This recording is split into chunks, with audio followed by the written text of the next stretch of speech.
Hey guys, welcome back to the Snapper Chronicles. Today we're coming back at you with another ratchet video. Okay, today we have a Challenger. It's a Challenger 1260-1, manufactured in the good old US of A. Before we get into it, if you want to, could you please give me a like for this video and also subscribe to my channel. Alright, this is a Challenger 3/8 drive, kind of mid-grade. This isn't like a pro, I would say. I mean, it's decent quality. It's not a pro level tool is the best way I could put it. It's kind of a consumer mid-grade sort of tool, not the worst, not the best.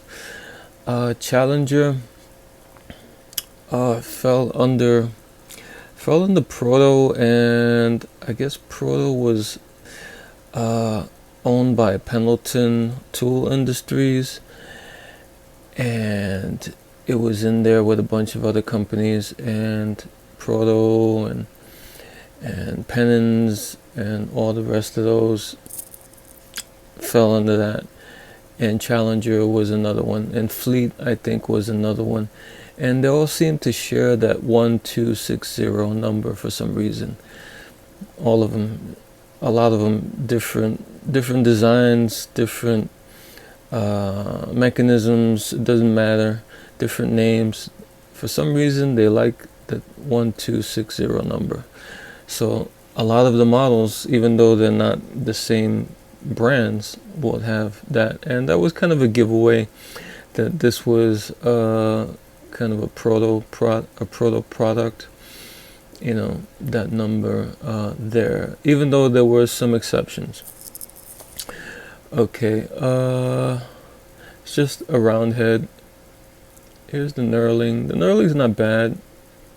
It's not the greatest, but it's not too bad. It's kind of a mid-grade of knurling there.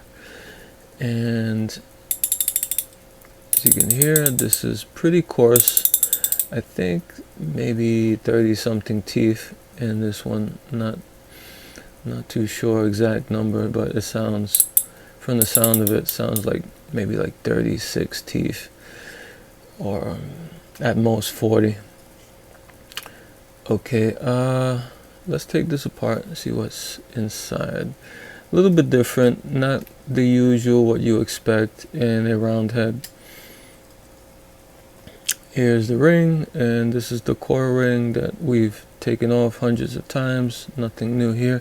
The only difference is, I would say, this one's a little bit thinner than most.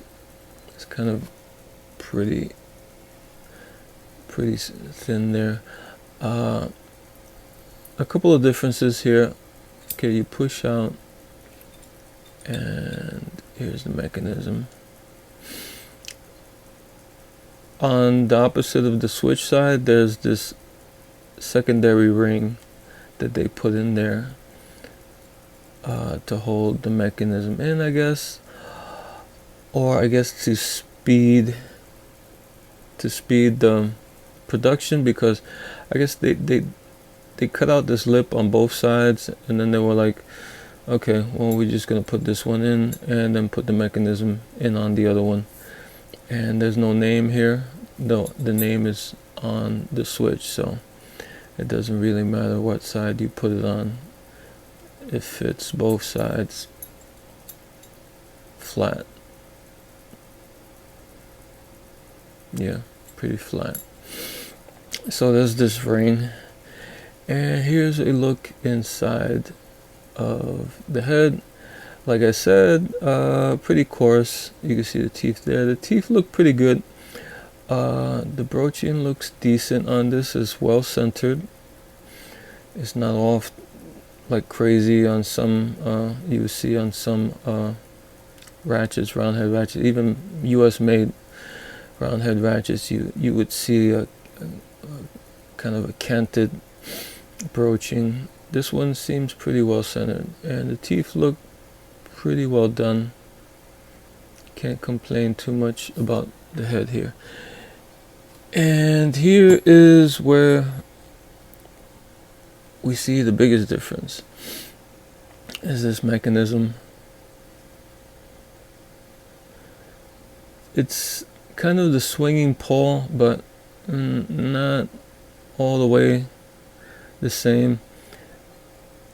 This one, you see the pawl, the cutout for the pawl is pretty big, and you see the pawl isn't as wide as the cutout. Let's go a little bit deeper here so you can see. Okay, there is, you can swing the pawl all the way up, and there's this little rolled pin that they punch into and press into the pawl, and that one rides on that spring. Okay, here's the spring, and once you take the spring out, this comes out because it's held pretty much by the pawl that's swung down, keeps it from coming out. Once you swing the pawl up like that, the switch comes out. It looks like a cast piece, sort of switch here. Some cutouts, you can see the machining, they kind of a little bit of slag on the edge where they machined, and didn't, I guess I'm being a stickler, but didn't really clean up that little edge there. So you see what the manufacturing, what went into that. Okay, now we took the switch out. Now the pin comes out.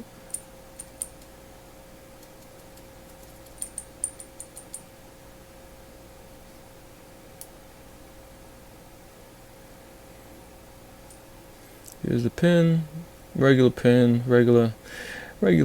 diameter. Doesn't seem weak or particularly thick. And here's the pawl. Comes out, and like I said, kind of an odd shaped pawl. Kind of looks like maybe like a Humpty Dumpty kind of pawl. Almost looks like a bat wing, but totally different concept in the bat wings. But the shape is kind of peculiar. And here's the little pin. That's like a rolled pin that they knock into the pawl there. Not bad. Looks pretty decent. The machining on the pawl. 3 teeth per side here.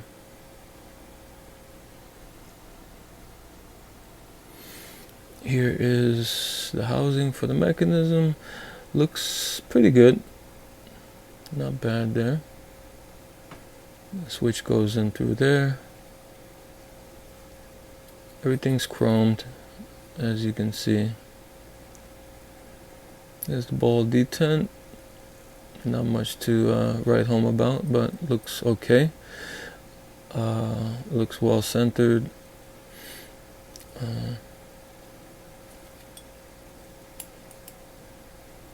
About average strength. So all in all, pretty average. Like I said, I don't think that these were marketed for professionals. These were probably marketed for do-it-yourselfers, chasing maybe around the quality of, I guess, Craftsman, maybe a little bit less than Craftsman at the time, but maybe less than Proto or the other brands that were maybe a little bit higher quality in this Pendleton tool industry. And here's, by the way, here's another one. This one is Velchek, the same exact one. Same exact assembly line. The only difference is the switch name is different. For some reason, VlogCheck, they put 2800-1, and that's rare because, like I said, it's usually the 1260, but this one carries the 2800. VlogCheck, another company that was merged that was bought up by Pendleton in the late 50s, so they ran, I guess, in the same circles as all those other brands I was talking about. The Challenger, Fleet, Penens, I guess they all shared some manufacturing, and this one's the same thing. It's just same thing, exact mechanism, nothing different here, just the name is different. So I would probably date this maybe in the 60s, since VlogCheck was acquired, I think, in 1959 by Pendleton. So this ratchet here was probably made maybe mid 60s, something like that. I'm not sure. You guys who have a lot more information than I do, if you want to chime in, put it in the comments, let me know. Okay, to put this back together, you take your pawl and your pin, and you put your pin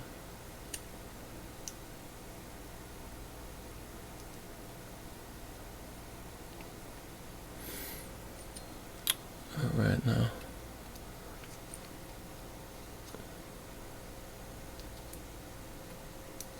Okay.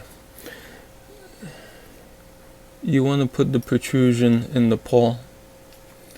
That one's facing the anvil here.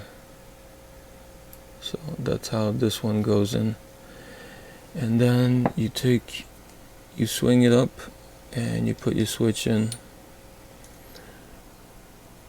And now you see that little crevice there. You take your spring and you drop it into that little crevice. But as always on camera, nothing ever cooperates. So let me grab this tweezer to get it in there. Okay, and now you put the little protrusion on the pawl, you put that on top of the spring.